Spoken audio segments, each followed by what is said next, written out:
Alright, what we got here is it's a real speed run.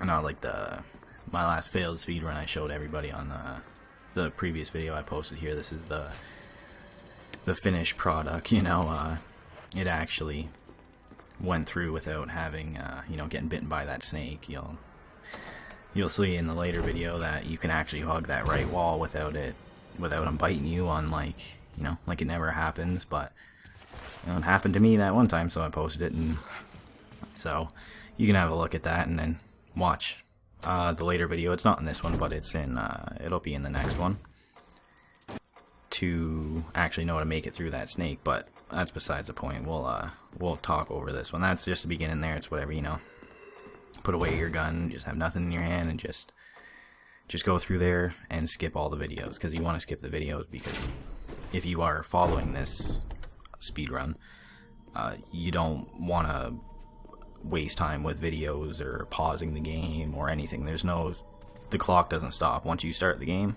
That's it. The clock's running until you finish the game.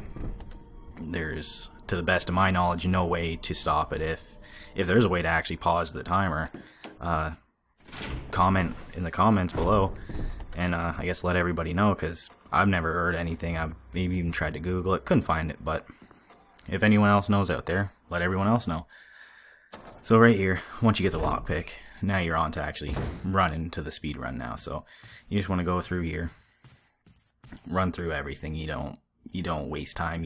You pretty much just hit every area once, except for the hallways with extra rooms that you need certain keys to get into. But like this, you just stair skate, and you just hold up on the D-pad. And I use the tank controls. It's a lot easier. You just hold up and tap square or X rapidly, depending on what console you're on. So, but right there, he was in a good position. He's usually right there, and you can just squeeze right by him, no problem. And then you run, and you get the golden arrow. Now this guy, he usually lunges at you.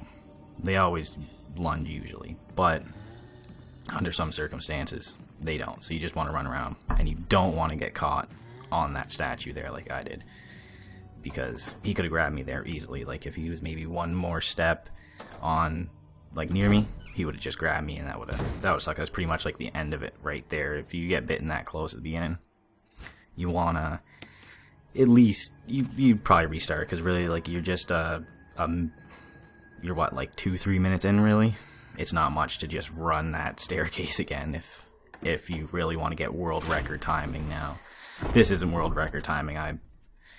I don't think I'm that good to make it world record timing, but see, like this, like I ran into the wrong door because the previous speed run fell. So I was like, oh no, I forgot. I thought I had the key to go in there, but it's the golden arrow. So what you want to do is you just want to go down the stairs, stair skate it everywhere. Run down here. You want to stay up the side of the right wall, so that zombie on your left right there doesn't come after you, because it's a lot harder to get out of here there's 2 zombies in your way.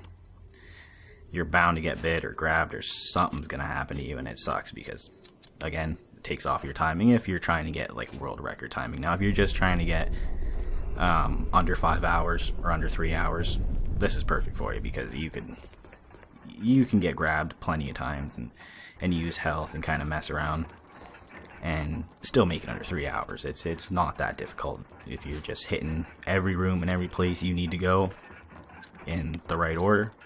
You have no problem making it under 3 hours if that's what you want to do. But for this, you just want to grab the key. The book curses.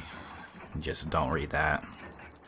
So you just get out of here now, and now we have the first key. So we're on the route to getting pretty much everything done, because the mansion it's super fast to make it through. Like right here, and you just hug that right wall, and if everything's good, he's off to the side, and you just get out of there no problem. So you just go through here, back out here. It's very simple to make it through the first bit of the mansion. There's just it's basically just getting the 4 masks, and they're not difficult to get. They're really easy and fast, and if you hit them all in the right order, you don't have to like play around or do anything. You just grab all the things you need, all the pieces. Like right here, we're gonna cut through here and grab the fertilizer, because there's the 1 mask in the room there, So you just need that, and you hold on to it until later on to use it, because you don't want to just run there right away, because it is a waste of time. You want to hit everything in a good route. That's what you want. You want to have yourself a good route when you're trying to do a speed run. You want to know the route too. And another good thing is the defensive items. Those help a lot. Now that one you don't have to grab if you're trying to speed run it, just because you have to push something and you have to bend over to pick it up, and that costs more time. So that one's completely up to you. You don't necessarily need it. If you're doing good and all the zombies are lunging at you when they're supposed to, then you won't even need defensive items. You'll just be able to just run around them. They're not fast anyway. Even if they don't lunge at you, you can pretty much make it around them. But as you see here, you just grab the fertilizer. It's nothing to it. And you just hold on to that, because we'll get to that later on when we're in the area. That's what you want to do. If you have to use anything that you find, you want to hold on to it until you're in the area of using it, because the one thing with Jill is she's got the extra 2 slots, which really helps, because especially for speedrunning, because of the fact that you want to hold on to as much as you can. It's always good to have at least like a first aid spray, just in the event that something gets you good. So, and like this one, this is on normal, on once again. So there's that one dangerous zombie in there. It's got a bunch of rockets or grenades strapped to him. I can't remember what his name is. Forrest, yeah. And so when he grabs you, he does pretty good damage, and you can't use defensive items on him, so you just get hurt no matter what. And you usually get put on to like yellow or caution, and if you're on caution or yellow, you're hurting there. So what you want to do is see, like right there, he usually would lunge at you through the corner of the wall and not grab you because the wall was there. But in this case, as you see, as all my speedruns always happen like this for some reason that I record, that the zombies don't grab you or lunge when they're supposed to, which is ridiculous. And that's why I decided to post them now, because it's like I could at least show people that when you do these speedruns, they're not gonna work out perfect 100% of the time. So if you end up getting majority of your runs like mine, where you go to, run through the mansion and all the zombies that are supposed to lunge at you around the corners and be in the right areas, and they're not in the right areas, at least you can see here, I'll show you how to get around them, like right up here, this area. Usually he's off to the side, but he was right there in my face. He could have grabbed me, which was lucky, because like he was right at me. Like if he was one more step or anything, he probably would have got me, and that would have sucked. So now that we have the dog whistle, we're gonna go and get the dog collar, and that's pretty straightforward. As you've seen, I am playing it on the once again, so I have the unlimited rocket launcher and Samurai Edge. Now I put away the rocket launcher. You'll see me use the rocket launcher on like the bosses just to get through them one shot fast. Now if you don't have them, you can use the grenade launcher that you find with Jill. And when the parts come, I'll tell you how to use it. I'll make another video of probably real survival and show you how to do that one.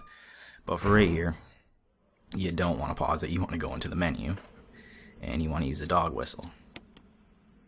But first, you want to equip your gun. You don't want to do it like me. So right here, usually you can shoot him from way down at the end, but unfortunately he bites me, just like how everything always messes up in my speedruns. But it's okay, because I still do pretty decent. So all you do is you shoot him, pick up the dog collar, and just examine it and get the key out of there. And there's really not much to that. You just examine it. It sucks because you have to sit here and wait, but it's alright. These are the one times you can't really skip through something, but you gotta, try and hit the buttons as fast as you can and get out of it. So whatever, you got the fake key. Now we're off to use the key. So just go through there, and this video is gonna end here, so stay tuned for part 2. Make sure to like, comment, and subscribe.